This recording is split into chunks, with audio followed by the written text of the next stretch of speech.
यूहन्ना बपतिस्ता का उपदेश। ईश्वर के पुत्र ईसा मसीह के सुसमाचार का प्रारंभ। नबी ईसायास के ग्रंथों में लिखा है, मैं अपने दूत को तुम्हारे आगे भेजता हूं, वो तुम्हारा मार्ग तैयार करेगा। निर्जन प्रदेश में पुकारने वाले की आवाज, प्रभु का मार्ग तैयार करो, उसके पथ सीधे कर दो। इसी के अनुसार यूहन्ना बपतिस्ता निर्जन प्रदेश में प्रकट हुआ, जो पाप क्षमा के लिए पश्चाताप के बपतिस्मा का उपदेश देता था। सारी यहूदिया और यरूशलेम के लोग यूहन्ना के पास आते और अपने पाप स्वीकार करते हुए यरदन नदी में उससे बपतिस्मा ग्रहण करते थे। यूहन्ना ऊंट के रोओं का कपड़ा पहने और कमर में चमड़े का पट्टा बांधे रहता था। उसका भोजन टिड्डियां और वन का मधु था। वो अपने उपदेश में कहा करता था, जो मेरे बाद आने वाले हैं वो मुझसे अधिक शक्तिशाली हैं। मैं तो झुककर उनके जूते का फीता खोलने योग्य भी नहीं हूं। मैंने तुम लोगों को जल से बपतिस्मा दिया है, वो तुम्हें पवित्र आत्मा से बपतिस्मा देंगे। प्रभु ईसा का बपतिस्मा। उन दिनों ईसा गलीलिया के नाजरेत से आए। उन्होंने यरदन नदी में यूहन्ना से बपतिस्मा ग्रहण किया। वे पानी से निकल ही रहे थे कि उन्होंने स्वर्ग को खुलते और आत्मा को कपोत के रूप में अपने ऊपर आते देखा, और स्वर्ग से ये वाणी सुनाई दी, तू मेरा प्रिय पुत्र है, मैं तुझ पर अत्यंत प्रसन्न हूं। प्रभु ईसा की परीक्षा। इसके बाद आत्मा ईसा को निर्जन प्रदेश ले चला। वे 40 दिन वहां रहे और शैतान ने उनकी परीक्षा ली। वे बनेले पशुओं के साथ रहते थे और स्वर्गदूत उनकी सेवा परिचर्या करते थे। उपदेशों का प्रारंभ।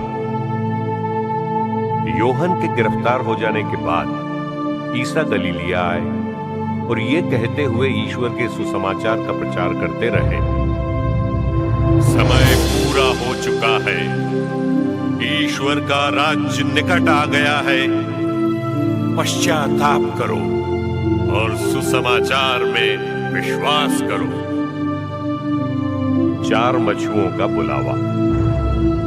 गलीलिया के समुद्र के किनारे से होकर जाते हुए ईसा ने सिमोन और उसके भाई अंद्रयास को देखा।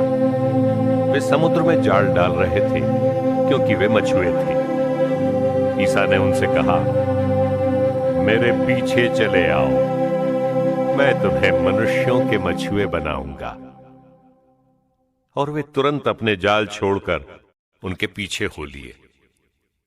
कुछ आगे बढ़ने पर ईसा ने जेबेदी के पुत्र याकूब और उसके भाई यूहन्ना को देखा।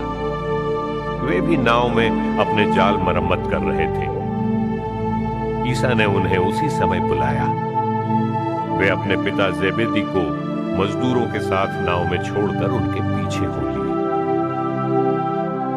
कफरनाहूम का अबदूत ग्रस्त। वे कफरनाहूम आए। जब विश्राम दिवस आया तो ईसा सभागृह गए और शिक्षा देते रहे।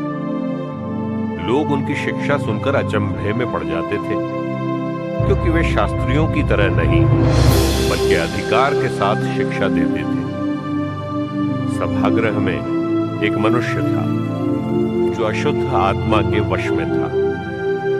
वो ऊंचे स्वर से चिल्लाया, ईसा नाज़री, हमसे आपको क्या? क्या आप हमारा सर्वनाश करने आए हैं? मैं जानता हूं आप कौन है, ईश्वर के भेजे हुए परम पावन पुरुष। ईसा ने यह कहते हुए उसे डांटा, चुप रह, इस मनुष्य से बाहर निकल जा। अबदूत उस मनुष्य को झकझोर कर ऊंचे स्वर से चिल्लाते हुए उससे निकल गया। सब चकित रह गए और आपस में कहते रहे, ये क्या है? ये तो नए प्रकार की शिक्षा है। वे अधिकार के साथ बोलते हैं, वे अशुद्ध आत्माओं को भी आदेश देते हैं और वे उनकी आज्ञा मानते हैं। ईसा की चर्चा शीघ्र ही गलीलिया प्रांत के कोने कोने में फैल गई। पेत्रुस की सास, वे सभागृह से निकलकर याकूब और योहन के साथ सीधे सिमोन और अंद्रेयस के घर गए। सिमोन की सास बुखार में पड़ी हुई थी। लोगों ने तुरंत उसके विषय में उन्हें बताया। ईसा उसके पास आए और उन्होंने हाथ पकड़कर उसे उठाया। उसका बुखार जाता रहा और वो उन लोगों के सेवा सत्कार में लग गई। बहुतों को स्वास्थ्य लाभ। संध्या समय सूरज डूबने के बाद लोग सभी रोगियों और अवधूत ग्रस्तों को उनके पास ले आए। सारा नगर द्वार पर एकत्र हो गया। ईसा ने नाना प्रकार की बीमारियों से पीड़ित बहुत से रोगियों को चंगा किया और बहुत से अवधूतों को निकाला। वे अवधूतों को बोलने से रोकते थे क्योंकि वे जानते थे कि वो कौन है। गलीलिया का दौरा। दूसरे दिन ईसा बहुत सवेरे उठकर घर से निकले और किसी एकांत स्थान में जाकर प्रार्थना करते रहे। सिमोन और उसके साथी उनकी खोज में निकले और उन्हें पाते ही ये बोले, लोग आपको खोज रहे हैं। ईसा ने उन्हें उत्तर दिया, हम आसपास के कस्बों में चलेंगे, मुझे वहां भी उपदेश देना है, इसीलिए तो आया हूं। और वे उनके सभागृहों में उपदेश देते और अवधूतों को निकालते हुए सारी गलीलिया में घूमते रहते थे। कोढ़ी को स्वास्थ्य लाभ। एक कोढ़ी ईसा के पास आया और घुटने टेक कर उनसे अनुनय विनय करते हुए बोला, आप चाहे तो मुझे शुद्ध कर सकते हैं। ईसा को तरस हो आया। उन्होंने हाथ बढ़ाकर ये कहते हुए उसका स्पर्श किया, मैं यही चाहता हूं, शुद्ध हो जाओ।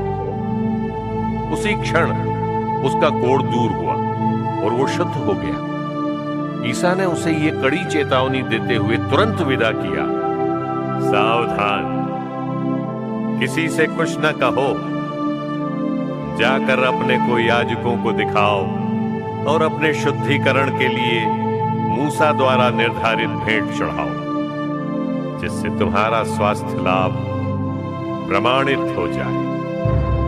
परंतु वो वहां से विदा होकर चारों ओर खुलकर इसकी चर्चा करने लगा।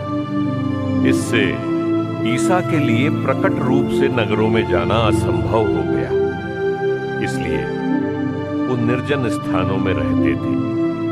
फिर भी लोग चारों ओर से उनके पास